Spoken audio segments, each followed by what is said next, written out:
WW এখন যেভাবে boring হয়ে গেছে, একটা জিনিস তো কনফার্ম ছিল যে অনেকেই কিন্তু ডব্লিউডব্লিউ দেখা বন্ধ করে দেবে। যেমন আমার অবস্থায় দেখে নাও, আমি এখন শুধুমাত্র হাইলাইট দেখে কাজ চালাচ্ছি, এখন আর লাইভ শো দেখি না, শুধুমাত্র ভিডিও বানাতে হয়, তাই কি হচ্ছে না হচ্ছে খবর রাখতে হয়। তো এটা তো জানতাম যে অনেকে দেখা ছেড়ে দেবে, আর অনেকে দেখা ছেড়েও দিয়েছে। কারণ হচ্ছে যে এখন ডব্লিউডব্লিউর নেটফ্লিক্সের রেটিংস চলে এসছে, আর সেটা অনেক নিচে নেমে গেছে। এখন লোয়েস্ট রেটিং চলে এসছে এই সপ্তাহে র থেকে। মানে তোমাদেরকে একটা স্ট্যাট বলছি, তোমরা শুনলে বেশ অবাক হবে, কিন্তু অতটা অবাক হওয়ার বিষয় না, কারণ এটাই তো হওয়ার ছিল। তো ডব্লিউডব্লিউ যখন শুধুমাত্র টেলিভিশনে ছিল, আমরা টিভিতে দেখতে পেতাম, তখন কিন্তু ডব্লিউডব্লিউর কম করে হলো 2 মিলিয়ন মানে 20 লাখের ওপরে ভিউজ চলে আসতো। আর খুব খারাপ সময় যখন যেত, ধরো যেমন 2019 সালটা খুব খারাপ গেছিলো, তখন ডব্লিউডব্লিউর খুবই কম রেটিংস আসতো। কম রেটিংস বলতে তখন আমরা রতে দেখতে পেতাম 1.7 মিলিয়ন কিংবা 1.8 মিলিয়ন, এটা ছিল কম ভিউজ। তখন এরকম ভিউজ আসতো। আর স্ম্যাকডাউন 1.6 মিলিয়ন এরকম টাইপের আসতো। আর মাঝখানে যখন আমরা ব্লাড লাইনের স্টোরি দেখতে পেয়েছিলাম, তখন স্ম্যাকডাউনের ভিউয়ারশিপ প্রায় 2 মিলিয়নের ওপরেই যেত। তো ওটা তো মোটামুটি নর্মাল ছিল, কিন্তু ওটাও নাকি কম ছিল, কারণ এককালে ডব্লিউডব্লিউর 3 মিলিয়নের ওপরে ভিউজ আসতো সেই পুরনো যুগে। তো এখন তো আর সেরকম ব্যবস্থা নেই, বা এখন সেরকম যুগও নেই। কিন্তু তারপরে 2025 সালে ডব্লিউডব্লিউ চলে যায় নেটফ্লিক্সের উপরে। আগে শুধুমাত্র আমেরিকার অডিয়েন্স ছিল, তাই জন্য 2 মিলিয়নের কাছাকাছি ভিউজ চলে আসতো, কিন্তু এখন হচ্ছে পুরো গ্লোবাল এটা একটা প্রোডাক্ট হয়ে গেছে। এখন সারা বিশ্বেতে ডব্লিউডব্লিউ দেখতে পারবে নেটফ্লিক্সের কারণে। তো হিসাব অনুযায়ী তো এখন কম করে হলেও 5-6 মিলিয়ন ভিউজ আসার কথা, কিন্তু তো সেটা তো দূরের কথা। এখন কত ভিউজ আসছে তোমরা দেখলে অবাক হয়ে যাবে। রয়ের ভিউজ আসছে মাত্র 1.6 মিলিয়ন, কিংবা কিছু কিছু সময় তো আমরা 1.5 মিলিয়নেরও নিচে দেখতে পাই, মানে 15 লাখের মতো ভিউজ আসছে। আর স্ম্যাকডাউন যেটা এককালে 2 মিলিয়ন আসতো, সেটার অবস্থা এখন হয়ে গেছে 1.2 মিলিয়ন, মানে 12 লাখ। মানে AEW ডাইনামাইটের শোয়ের ডবল ভিউ আনছে স্ম্যাকডাউন আর র। এটা তো খুবই লজ্জার বিষয়। আর রেটিংস এখন এত বেশি নেমে গেছে, মানে এককালে খারাপ সময় রেটিংস আসতো 17 লাখ 18 লাখ এরকম, আর এখন খারাপ সময় রেটিংস আসছে 12 লাখ 15 লাখ। তো এটা তো হওয়ারই ছিল। এক তো এই সমস্ত রিলিজেস করে, তারপরে প্রোডাকশনের কোয়ালিটি খারাপ করে, একগাদা স্পন্সরশিপের পেছনে দৌড়ে ফ্যান্সদের বিশ্বাস তো ডব্লিউডব্লিউর ওপর থেকে উঠে যাচ্ছে। তারপরে ডব্লিউডব্লিউ লয়াল ডব্লিউডব্লিউ ফ্যান্সদের ইমোশন নিয়ে তাদের ব্যবসা করছে। তো এর ফলে তো ডব্লিউডব্লিউর মান সম্মান সবই নেমে যাচ্ছে, ফ্যান্সদের চোখে ডব্লিউডব্লিউ ছোট হয়ে যাচ্ছে। উপরন্তু ভালো স্টোরি লাইনের অভাব রয়েছে।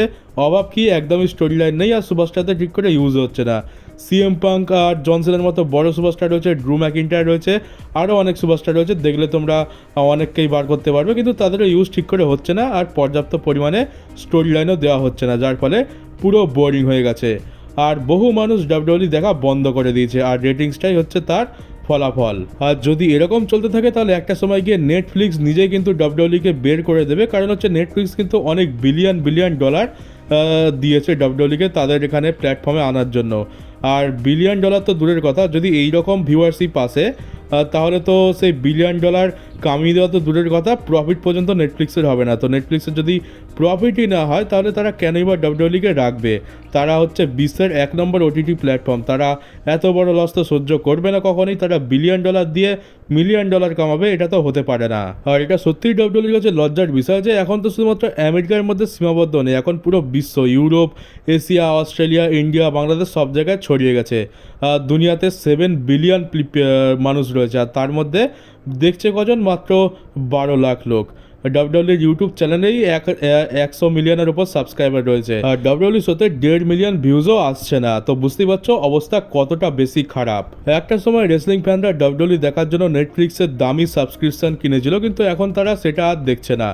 এমন অনেকে রয়েছে যারা নেটফ্লিক্সের সাবস্ক্রিপশন তো কিনে রেখে দিয়েছে, কিন্তু তারা তার সত্ত্বেও ডব্লিউডব্লিউ দেখছে না। মানে টাকা জলে যায় যাক, কিন্তু তারা দেখবে না। তাদেরকে এমন অবস্থা করে, মানে প্রোডাক্টের কোয়ালিটি এমন হয়ে গেছে যে টাকা দিলেও কেউ দেখতে চাইছে না। আর স্বাভাবিকভাবে এরকম চলতে থাকলে নেটফ্লিক্স লস খাবে, আর তারপর নেটফ্লিক্স ডব্লিউডব্লিউর সাথে ডিল ক্যান্সেল করে দেবে, আর তারপর ডব্লিউডব্লিউ আবার হয়তো টিভিতে ফিরে আসবে। কিন্তু ততদিনে ডব্লিউডব্লিউ এতটা বেশি খারাপ হয়ে যাবে যে টিভিতে দিলেও আমরা দেখবো না। আর ভাবতেই অবাক লাগছে যে ডব্লিউডব্লিউতে এই মুহূর্তে যত বড় বড় স্টার রয়েছে, এরকম স্টার আমরা শেষ 10 বছরেও একসাথে দেখতে পাইনি।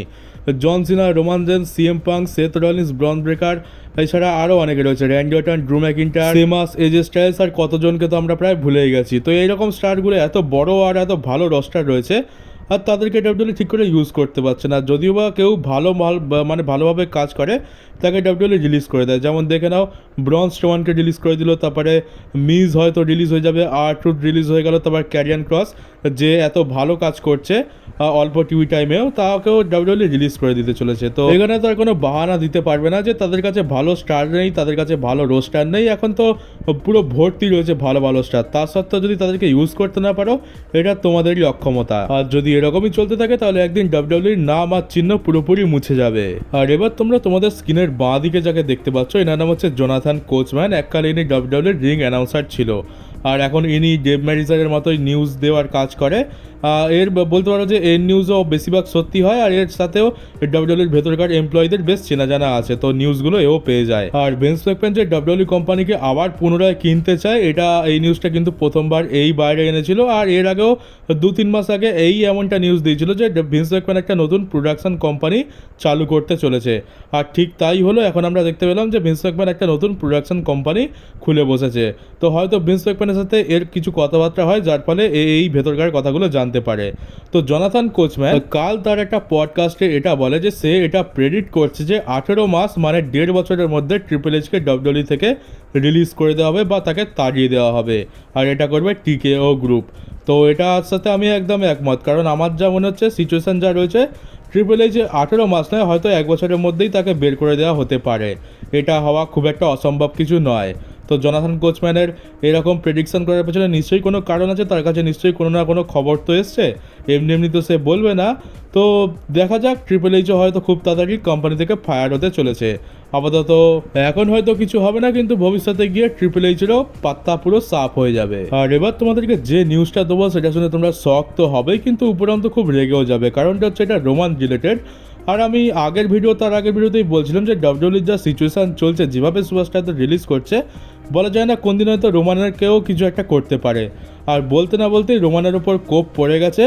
সেটা হচ্ছে যে ডাব্লিউডব্লিউ বা টিকেও গ্রুপ এখন রোমানকে $15 মিলিয়ন দিতে চায় না, কারণ তাদের মতে রোমান একজন পার্ট টাইমার, খুব একটা বেশি ম্যাচেস রেসেল করে না, আর অ্যাপিয়ারেন্সও এমনি করে না। তো তাই তাকে অত টাকা তারা দিতে চায় না, তার স্যালারি কমিয়ে দেওয়া হবে। তাকে বছরে $15 মিলিয়ন দেওয়া হতো, এখন তার থেকে অনেক কম দেওয়া হবে। আর এই বিষয়ে তারা রোমানের সাথে ডিসকাসও করবে। মানে এটার সাথে মানে কি আর বলবো, তাহলে বড় স্টার আর ছোট স্টারের মধ্যে পার্থক্য কি রয়ে গেল? আমরা বড় স্টারকে বড় স্টার কেন বলি? তাদের সেই অরা, সেই কারিজমার জন্য, আর তাদের সেই ফ্যান ফলোয়িং, আর তাদের কি বলা যায় যে সেল করা বা বিজনেস করার ক্ষমতার জন্য। এখানে তো দেখতে পাচ্ছি রোমানকে আর-ট্রুথ, তারপরে মিজ, কার্লিটো এদের মতো করে দেওয়া হচ্ছে যে তোমাদের আর দরকার নেই, তোমাদের এত টাকা আমি দিতে পারবো না, চলে যাও। শুধুমাত্র ছোট স্টার আর বড় স্টারের মধ্যে পার্থক্য এই যে আর-ট্রুথ আর মিজ এরা না হলেও চলবে, তাই তাদেরকে বের করে দেওয়া হচ্ছে। আর রোমান রেন্স যেহেতু অনেক বড় একজন স্টার, তাই তাকে অত টাকা দেবো না, কিন্তু কম টাকা দেবো, এরকম একটা ব্যাপার হয়ে যাচ্ছে।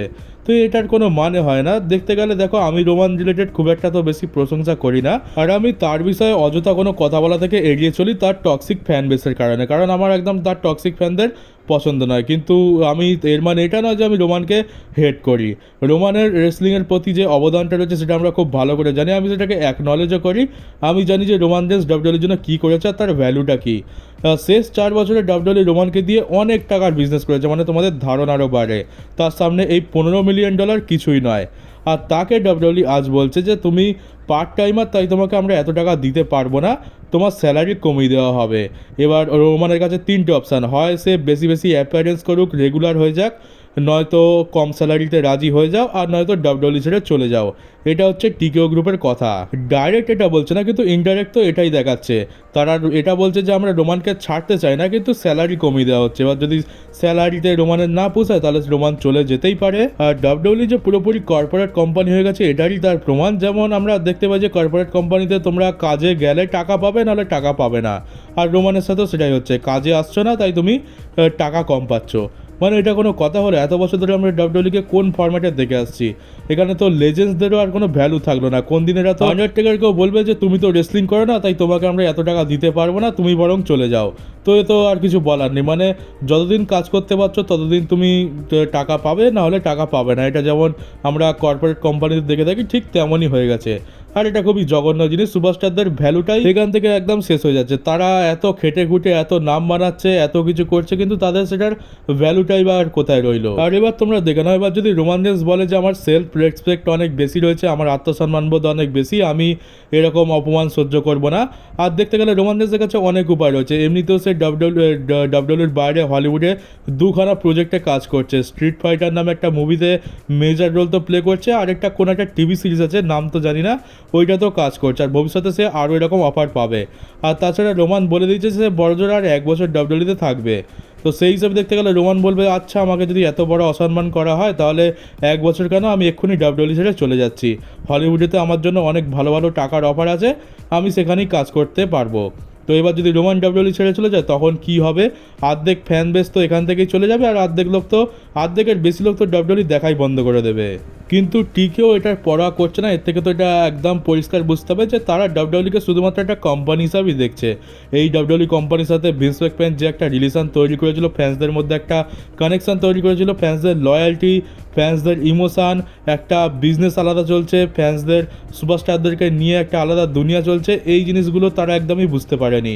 আর যার ফলে এত বড় অরাজকতা বা এত জঘন্য জঘন্য ডিসিশন তারা নিচ্ছে। আর আমি তো বলবো এরকমই যদি চলতে থাকে তো রোমানের চলে যাওয়াই উচিত। মানে এইভাবে মান সম্মান খোয়ানোর কোনো দরকারই নেই। রোমান, র্যান্ডি অর্টন, তারপর ড্রু ম্যাকিন্টায়ার, জন সিনা, এদেরকে ডাব্লিউডব্লিউ ছেড়ে দেওয়াই উচিত। কারণ জন সিনারও দেখো, জন সিনা কী ভেবে এসেছিল, তাকে কী করানো হচ্ছে। তার ফেয়ারওয়েল ট্যুরটা একটা জোকার হয়ে দাঁড়িয়ে আছে। জন সিনার পুরো ফেয়ারওয়েল ট্যুর আর তার রিটায়ারমেন্টটাকে বরবাদ করে দেওয়া হচ্ছে। জন সিনা, রোমান রেন্স এদের উচিত এই মুহূর্তে ডাব্লিউডব্লিউ ছেড়ে চলে যাওয়া। তারপরে এরা বুঝবে যে এই বড় বড় সুপারস্টারদের ভ্যালু কী, আর এদেরকে কেন এত বড় সুপারস্টার বলা হয়। যখন দেখবে যে এই সমস্ত বড় বড় সুপারস্টার ডাব্লিউডব্লিউ ছেড়ে দেওয়ার পর আর কেউ ডাব্লিউডব্লিউর মার্চেন্ডাইজ কিনছে না, স্পন্সরশিপও দূরে চলে গেছে, আর কোনো টাকা ইনকাম হচ্ছে না, তখনই এদের টনক নড়বে। আগে আমরা দেখতে পেতাম যে প্রোডাক্ট ছিল ডাব্লিউডব্লিউর ফার্স্ট প্রায়োরিটি, আর তারপরে প্রফিট ছিল সেকেন্ডারি। এখন এর কাছে প্রফিট সবার আগে আর প্রোডাক্ট হচ্ছে সেকেন্ডারি। আর সেকেন্ডারি কি বলবো, সেকেন্ডারি জিনিসেও তো মানুষ প্রথম জিনিসটা হয়ে যাওয়ার পর মনোযোগ দেয়। এরা তো প্রথম জিনিসটা নিয়ে পড়ে আছে, মানে প্রফিট নিয়ে পড়ে আছে। সেকেন্ডারিতে তো আসার টাইমই পাচ্ছে না, আর সেকেন্ডারি থেকে মনোযোগও দিচ্ছে না। তো জাস্ট আর তো দেখা ছাড়া কিছু করার নেই। মনে হচ্ছে ডাব্লিউডব্লিউর এবার খুব খারাপ দিন আসতে চলেছে। আর মনে হচ্ছে আমাকেও কদিন পর ডাব্লিউডব্লিউ ছেড়ে এইডব্লিউতে শিফট করতে হবে, সেদিনও আর বেশি দূরে নেই। আর তোমাদেরকে একটা সত্যি কথা বলবো যে আজকের যদি আমি ডাব্লিউডব্লিউ রিলেটেড এই কন্টেন্ট না বানাতাম, আমি যদি ভিডিও না বানাতাম, এতদিনে আমি ডাব্লিউডব্লিউ দেখা ছেড়ে দিতাম। ওই রয়্যাল রাম্বল অবধি লাস্ট ছিল, রয়্যাল রাম্বলের পর আমি ডাব্লিউডব্লিউ দেখা এমনিতেও ছেড়ে দিতাম। শুধুমাত্র ভিডিও বানাতে হয়, তাই জন্য ডাব্লিউডব্লিউ এখনও দেখছি। আর দেখছি তো বলা যায় না, কারণ এখন আমি লাইভ তো আর দেখি না। আমি ঘুম থেকে উঠি আমার টাইম মতো, তারপর হাইলাইট দেখি, যদি ভালো লাগে তো ভিডিও বানাই, আর যদি সব প্রত্যেকবারের মতো বেকার হয় তাহলে আমি নিউজ ভিডিওতেই বেশি ফোকাস করি। আর এখন তো অবস্থা এমন হয়ে গেছে যে উইকলি শো দেখতে ইচ্ছা করতো না, আর এখন তো প্রিমিয়াম লাইভ ইভেন্টও লাইভ আমার দেখতে ইচ্ছা করে না। এই যে মানি ইন দ্য ব্যাংক রয়েছে এই রবিবার, আমার সেটাও লাইভ দেখার ইচ্ছা নেই। আগে তাও মানি ইন দ্য ব্যাংকেতে রোমান আসবে এটার একটা চান্স ছিল, কিন্তু এখন আমার সেটারও চান্স কম লাগছে। রোমান আসতে পারে, কিন্তু আমার তো এখন বিশ্বাস অতটাও হচ্ছে না। তো জানি না কি হতে চলেছে, আর আদৌ আমি মানি ইন দ্য ব্যাংক লাইভ দেখবো কিনা তারও কোনো ঠিক নেই। আর তো চলো গাইস, দেখা যাক ডাব্লিউডব্লিউর কী অবস্থা হয় আর ভবিষ্যৎ কোথায় যায়। আর এই ভিডিওটা এই পর্যন্তই ছিল। নতুন থাকলে চ্যানেলটাকে সাবস্ক্রাইব করে নোটিফিকেশন বেলটাকে অন করে দাও, ভিডিওটাকে শেয়ার করতে ভুলো না। তো চলো, দেখা হচ্ছে তোমাদের সাথে পরের ডাব্লিউডব্লিউর নিউজ ভিডিওতে।